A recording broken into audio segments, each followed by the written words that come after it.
Hello and welcome back to The Read. As you notice, today we are working with a new deck. This is called the Gold Foil. I hope you can see that. Whoop. The Gold Foil Tarot. I got this just because I really liked the imagery. It's the same as a Rider-Waite tarot deck, almost the same. And, but I just really liked, I don't know if you can see that dimension coming through, but I really liked it.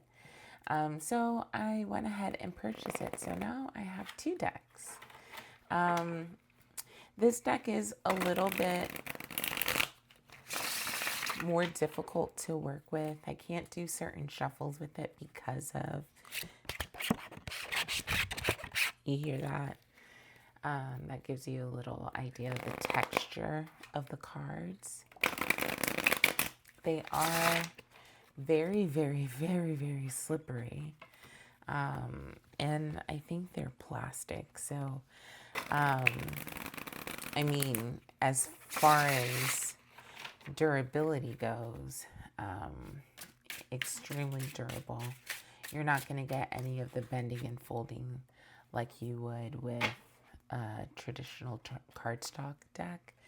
But oh my gosh, this deck is my baby. I put a lot of energy and I put a lot of work in this deck.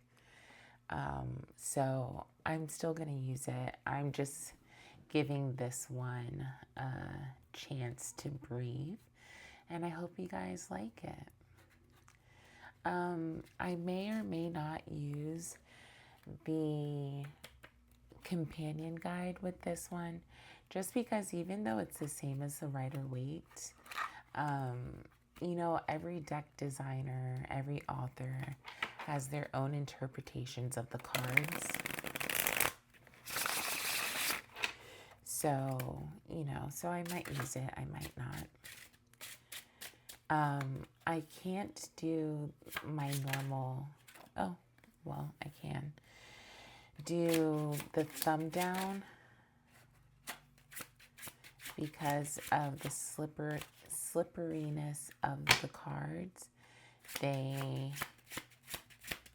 It's a little bit more difficult to do it and keep, as you see, they're slipping and sliding from one another. So it's hard to do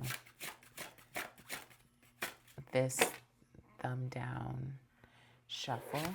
Oh, see, super slippery. Oh gosh, oh gosh, oh gosh. Oh man. Tumble. So just for fidelity, I will attempt to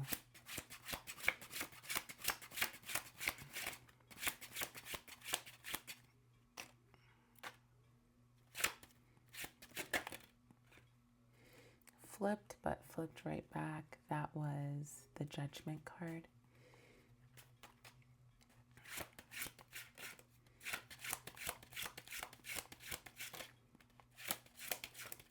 Yeah, so you can see it's just a lot more difficult.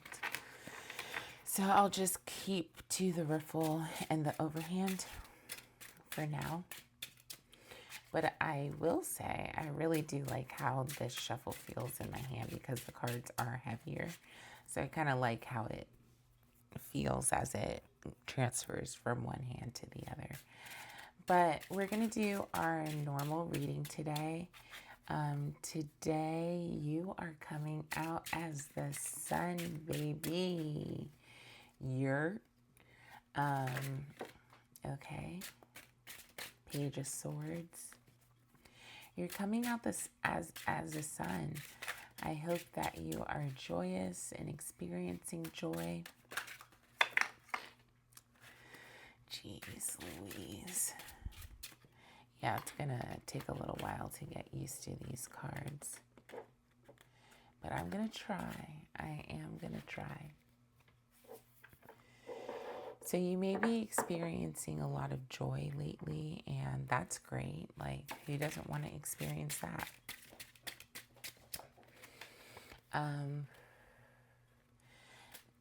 There's a baby riding a white horse in this particular card, surrounded by sunflowers, just representing purity and innocence.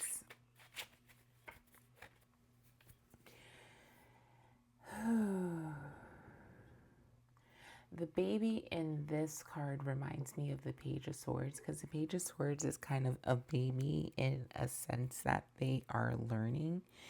Yeah, the Page of Swords is energy surrounding you. So I wonder what it is that you're learning at this time.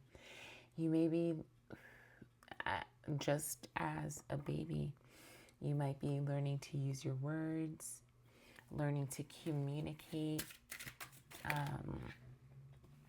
differently than you normally would. Oh man, these cards are going to give me a hard time. Death at the bottom. I wonder if this is a transformation of sorts. The other thing about it, guys, I just like to shuffle.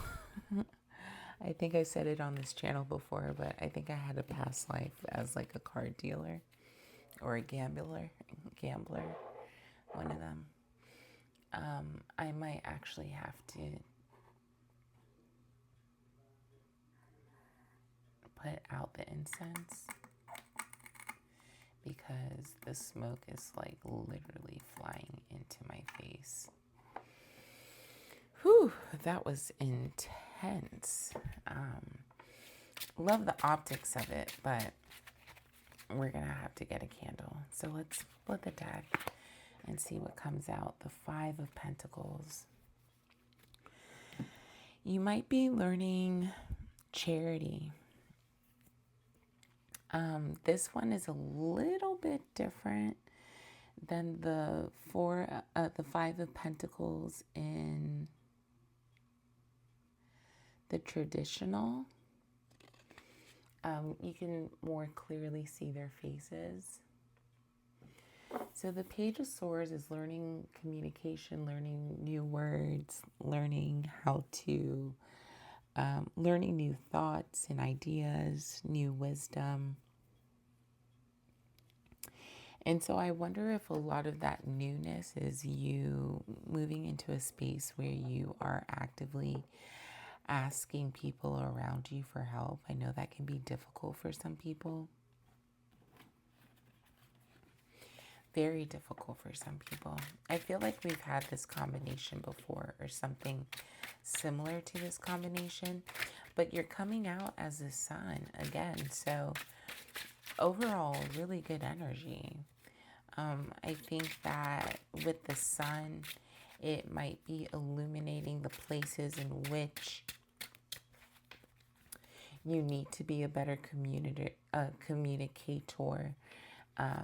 The places in which you may have not used your words for the greatest or highest good. Maybe you weren't using your words at all. That can be a thing. Keeping silence when the occasion requires you to talk. Ace of Wands on the bottom. Six of Swords on the top. Yeah. I wonder. Let's see what these cards have to say about the journey. So, you know what? I am going to use the companion deck for this. So let's see what this companion deck says about the sun.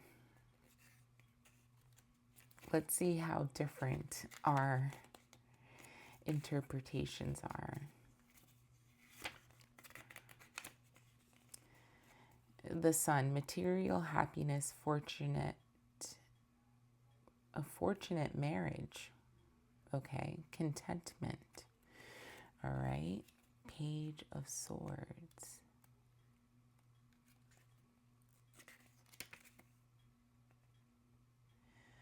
A live, active figure holds a sword upright in both hands while in the act of swift walking. Meanings: authority, overseeing, secret service, vigilance, spying, examination, and the qualities thereto belonging. Okay, and let's go for the Five of Pentacles. Two mendicants in a snowstorm pass a lighted casement. It foretells meanings. It foretells material trouble above all, whether in the form illustrated, that is, destitution, or otherwise. For some cartomancists, it is a card of love and lovers, wife, husband, friend, mistress, also concordance affinities. These alternatives cannot be harmonized. Okay. I think that's why it's important to look at the guidebook, because it also shows you the energy in which the deck was made. And sometimes you may not vibe with it. You may not connect with it. So far, the Sun, yes. Page of Swords, sorta. Pentacles, nada. But let's cut the deck and see what the journey has. Ten of Swords. Six of Cups.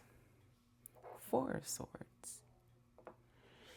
So the Ten of Swords suggests that you, the imagery is a little bit different in this one. How about we do it in the verse this time? How about we look at what the book says and then, so Ten of Swords.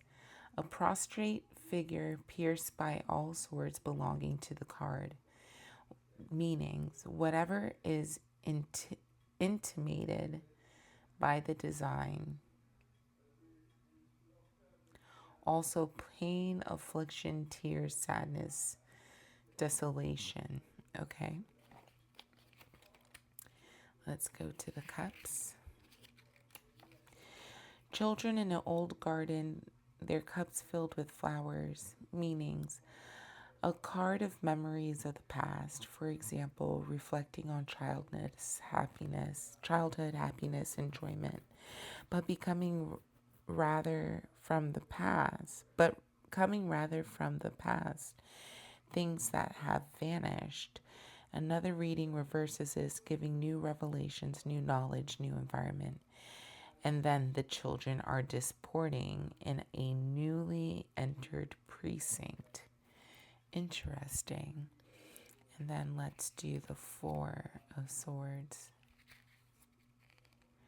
An effigy, that's the word. I couldn't remember the name of this for the longest time. I resorted to statue, but effigy. An effigy of a knight in the attitude of prayer, at full length upon his tomb. Meanings: vigilance, retreat, solitude, hermit's repose, exile, tomb, coffin. Yeah. Where they're coming from is very, very different than where I come come from. I mean, certainly the Ten of Swords reveals that there is some pain. For sure, we can't get past that.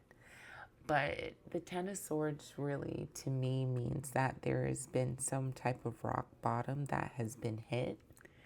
Yet, there is light at the end of the tunnel because the night is giving way to day that we can see in the back of the card. So I wonder if you finally got to this sun place after a period like the Ten of Swords. For me, the Six of Cups is one of my community cards. I have 4 of them. The 3 of Cups, the 3 of Pentacles, the 2 of Cups, and the 6 of Cups. Those are my cups of community and connection. And so there's a community and connection going on in the 6 of Cups. So I think that after having hit this rock bottom, you then move into a place where you are connecting. Connecting with all different types of people, maybe people of different ages, maybe of people of different genders, but there's love in this because all of the cups are filled with flowers. Each one has a star-shaped flower in it, and you have what I presume is a boy handing it to what I presume is the girl. And what a beautiful exchange, you know? What a beautiful exchange.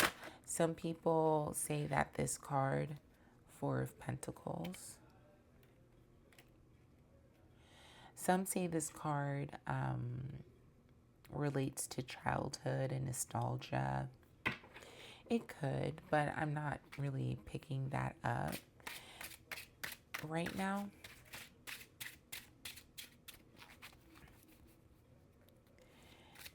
And unlike the Page of Swords that actually has a sword in both hands, the guidebook did say that, has a sword in both hands, learning how to wield his sword.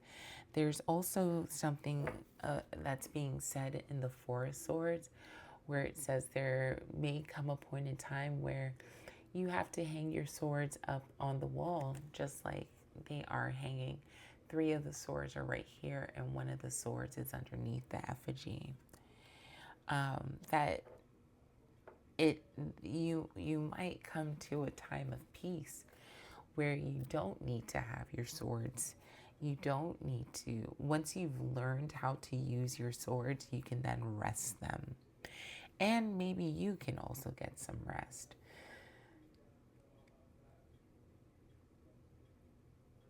You have the 4 of Pentacles as well. This card differs a little bit from the traditional Rider-Waite because the face is much less grouchy. So when I'm reading that card in the Rider-Waite, ooh, okay.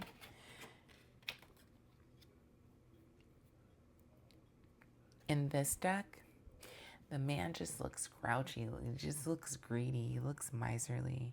But this one, his face is a little less that. So I wonder if you come to a position where you're actually holding on and grasping on to your material wealth and your material resources in a way that is not miserly, that is not tight-fisted, but rather protective. And I think that's important. You have the Wheel of Fortune and the Empress in the Journey. So always remember that the Wheel of Fortune turns for all of us. We can't predict surprises. We can't predict the outcomes. We just know that there is a realm above man, the spirit realm, that is always in constant work. Ooh. Got a little, not chills, but something that's underneath chills. The step right below chills. You also have the Empress, so very nurturing energy. I wonder if this is representing somebody rather than you. I wonder if it is representing the people that have nurtured you, because it's next to the 6 of Cups, again, that community card. I feel like I'm missing something. What am I missing?